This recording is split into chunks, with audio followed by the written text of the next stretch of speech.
We just told you, not just a huge Jets fan, but the former host of Joe and Evan on WFAN, now hosts a podcast called Oh, the Pain. I wonder if that's from Lost in Space. And Dr. Smith, that's what he used to say. Oh, the pain. Oh, the pain. There's only one way to find out, okay. and that's by going to the River Islands guest line and asking our next guest, Joe Benigno, that very question, who joins us now. Hey, good evening, Joe. How you doing? I'm good, and that was Dr. Smith from Lost in Space, indeed. Oh, Look the at pain. Me. Look at me. Very impressive. I didn't think you guys were old enough for that now. Come on. No, he is. Sadly, Joe, I go back a ways now, Joe.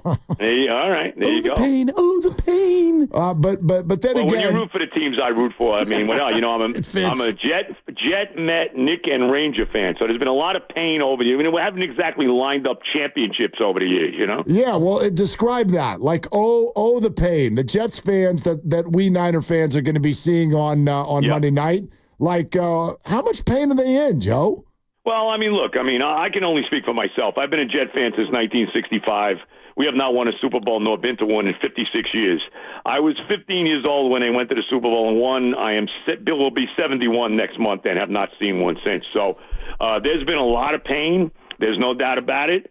There certainly was a lot of pain last year, 4 plays into the season when, the savior, Rodgers tears his Achilles, and there goes another season down the drain. So, we've been through this a lot over the years, and that's why I go into every season, even this one where things look good and, on paper they look like a really good team. I go into every year. I'll believe it when I see it. That's my attitude. Even with Aaron back and reportedly 100% healthy, does that give you at least a little bit more of a boost toward confidence, or are you still skewing toward the negative just based on the history since 2010? Well, look, to me, it's all about health.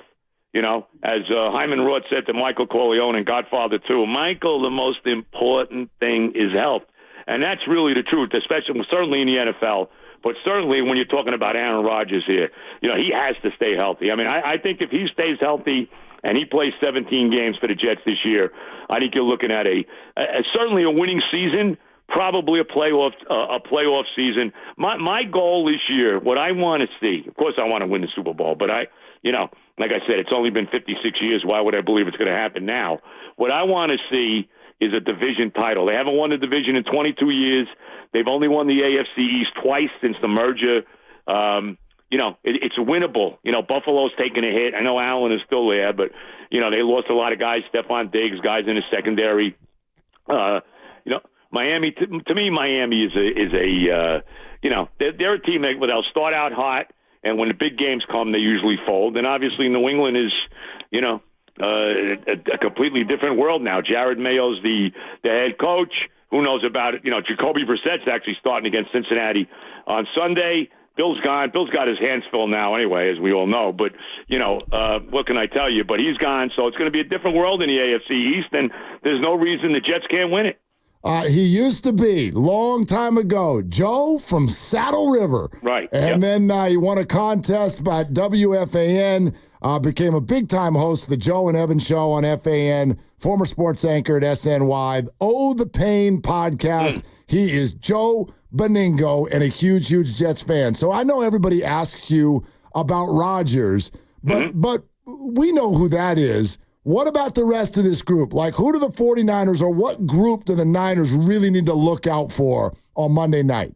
Well, we got 2 guys, skill position guys that I think are as good as anybody in football. Garrett Wilson, a wide receiver, and Breece Hall, to me, who, I think he's one of the premier backs in the National Football League. He's a Marshall. He's got the potential to be a Marshall Faulk type player, a guy who can, not only rush for well over 1,000, like your guy Roger Craig did, rush for over 1,000 yards and catch passes for over 1,000 yards. Hall has that kind of ability. So you got 2 real big-time offensive threats as far as I'm concerned. But, it goes back again to health, and it goes back to the offensive line. They remade the offensive line. Tyron Smith now left tackle, the old Cowboy, Morgan Moses, the former Raven. They brought this guy Simpson in at guard, another former Raven. Hopefully Elijah Vera-Tucker will be healthy this year. He's been, 2 years in a row. He got injured early in the season and never came back. So we'll see. Hopefully he's healthy for a whole year this year. So a lot depends on that. But But Hall and Wilson, big-time guys. Tyler Conklin's a solid tight end. And then, of course, the defense. The defense is good. Is the defense wrecking-type defense? Are they the 86 Giants, or the 85 Bears, or the 2000 Ravens? Or I'll even throw in the 84 San Francisco 49ers. How about that? That went 15-1 and had a very underrated defense. I don't know, but they're good.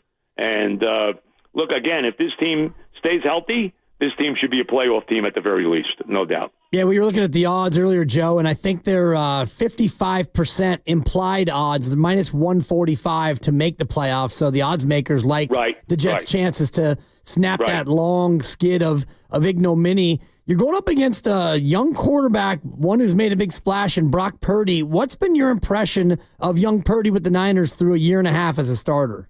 Well, I think he's done a tremendous job. By the way, he was Breece Hall's roommate at Iowa State. Good knowledge. I think the guy's done a tremendous job. I give a lot of credit to Kyle Shanahan, though. I think Kyle Shanahan's one of the top coaches in football. I know he hasn't been able to get over the hump. He hasn't been able to beat the Chiefs in the big game yet, but to me, he's one of the top coaches in the NFL, and I think he does a phenomenal job with quarterbacks. And I think he's done a great job with Brock Purdy here. Now, it helps that he's surrounded with the kind of, when the guys that have surrounded him, when you got McCaffrey and Deebo Samuel and Ayuk and, these kind of guys around him, that certainly helps. There's no question about that.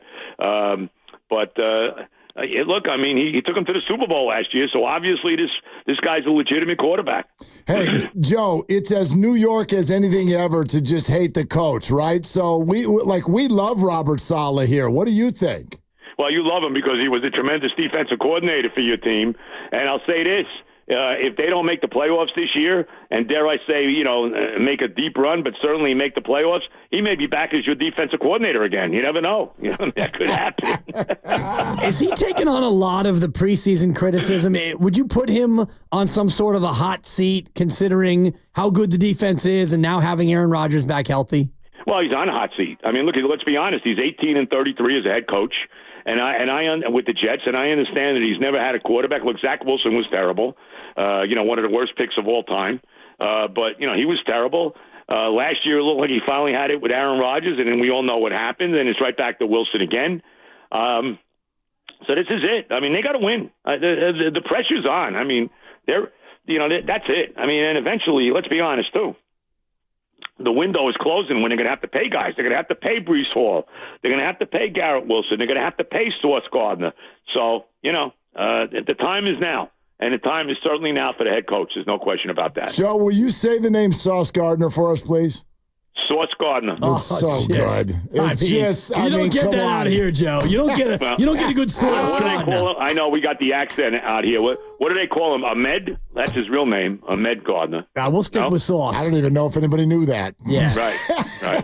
Jesse, you had me at Sauce is the way that went. Joe, let's get into Monday night, man. What do you think this is what do you think's going to happen? I tell you, I like the Jets with the points.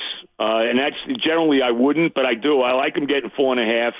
I think they got a little bit of a chip on their shoulder. This team's got a lot to prove. Rodgers has got a lot to prove. He's had pretty good success against the Niners, maybe not in the playoffs, but he is 10-0 as a starter on Monday Night Football. I don't know if they included last year's game or not, but I don't know. But he has had success on Monday Night Football in the past.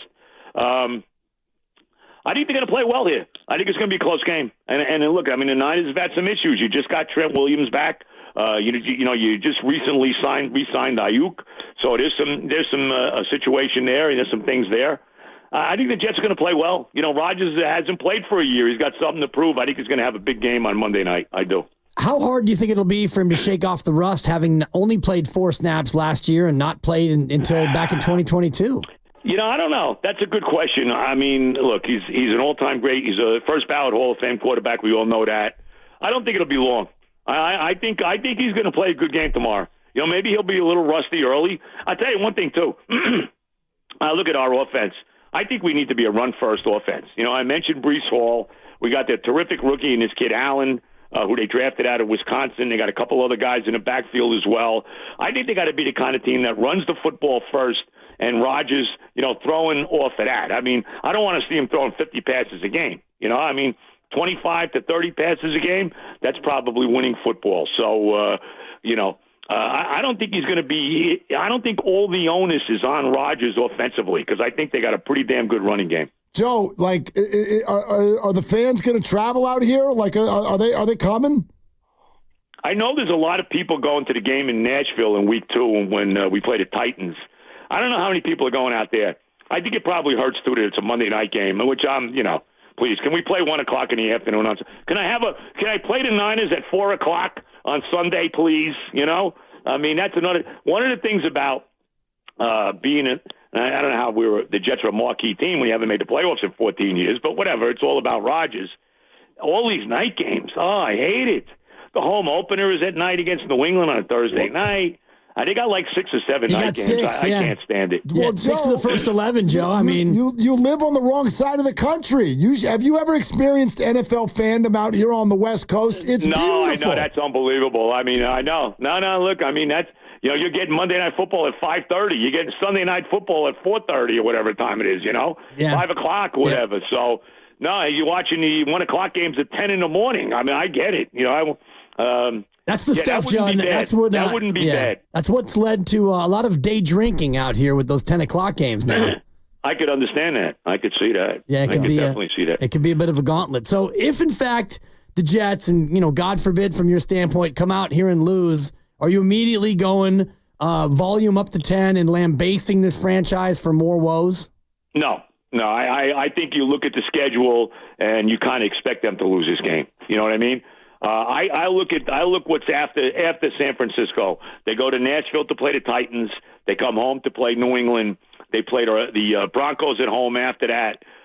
They need to be 3-1, and then they go to London. I think it's London, and they go to Europe somewhere. They go to London. Minnesota, exactly. Minnesota, right? Minnesota in London. So they need to be 3-1 by the time they go to London. So I look at this game as almost a little bit of a house money game. I really do.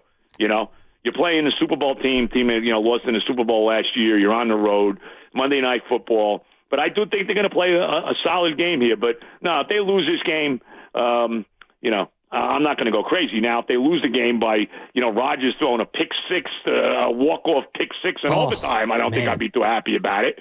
But you know what I mean. It's only you can't go nuts opening week. Because to me, it's probably as meaningless a week as there is in the regular season. It's almost impossible to pick these games because you got nothing, you got nothing to base it on at all. So no, I don't think the panic button will be pushed if they lose to the Niners. No. Joe Benigno is with us. The Pain podcast, longtime host on WFAN, also anchor on SNY, joining us. Joe, how deep dive of a fan are you? Do you know every player at every position? Well, I mean, I know that. I think I got a pretty good idea to roster. Okay. I mean, I've only been a fan of this team for since 1965. Well, so I got a pretty good feel for my football team. There's a reason I'm asking because we would love your reaction on the major acquisition of the offseason, Javon Kinlaw. Your thoughts? I think he's a good player. I think he's a solid defensive lineman. I know we got him from San Francisco. He's going to have some big shoes to fill because they let go John Franklin Myers because of this disaster of a trade they made for Hassan Reddick, who still has not shown up, by the way. And that ticks me off. Why did you make the trade for this guy? When you didn't have his name on a contract, you let Bryce Huff walk. Okay, who you was a homegrown guy. You developed him. They looked like they had no intention of re-signing him. They let him walk away to the Eagles. They make a big splash by trading for Reddick, and now this guy's not playing. And I'm very upset about that. And you know what happens. Obviously, he's not playing Sunday. He doesn't have a contract yet. And you know what happens with these guys. They don't play. They're not there for training camp. They're not there for the preseason. And then they sign a big contract, and next thing you know, they play, and 2 weeks into it, they're out. They pull a hamstring, whatever. We've seen that over and over again. So the Reddick situation really ticks me off. But just getting back to Kinlaw, I think he's a solid player, solid guy. He's going to help stuff the run. He'll play next to Quinnen Williams. I think he's a solid player. What do you think about the Trent Williams matchup as he comes out here? A guy who kind of also held out and he came in to camp, missed all of camp, and he's going to be going up against a pretty good front. How do you think that's going to go on Monday night? Well, I mean, look, you could make the case that he's the premier left tackle in football. So you expect that he's going to be good, but who knows? He didn't play. When did he sign? He signed when exactly? About a week ago, maybe 6 days ago. Right. So who knows? You never know with these guys when they hold out. Like I said, injuries are always a possibility, but he's a premier player, and I expect he'll be effective. I would be surprised if he wouldn't be. Okay, Joe from Saddle River, we had a blast talking to you, man. Yeah. Hey, anytime, guys. And, hey, well, maybe we'll have that when we'll be in New Orleans for that Jets San Francisco Super Bowl. Don't hold your breath for that. You guys might be there. I don't know about us. But I don't know about my team. You can tell the rings on your tree are there, man. Like, you should be confident. You don't sound that confident. Bro, like I told you, I was 15 when they won the Super Bowl. I'm going to be 71. They haven't been back. I'll believe it when I see it. And remember, what happened last year with Rodgers could only happen to the Jets. There's no other franchise where after all the hoopla of Rodgers coming here, 4 plays into it, he tears his Achilles up. Only one franchise could that happen. Oh, but what a 4 plays those were, Joe, huh? Oh, great. Just maybe he'll actually complete a pass this year. What do you think? That'd be crazy. I like his chances. you know, Leonard Floyd is in this game too. You know that now. No, I know. That's right. That's right. He's the guy that took him out last year with the Bills. Yeah, no, I know. The offensive line's a little better this year, so I'm hoping we don't have that kind of. I'm hoping we got that's taken care of. Let's hope so. Joe, thanks, man. Fun to talk to you. Hey guys, God bless. Great talking to you. We'll talk again. There he goes. All right, you too. Joe Benigno. So good. So good. Sauce. I mean, Sauce God. Just do the New York accent the whole time. I love it. That's tremendous.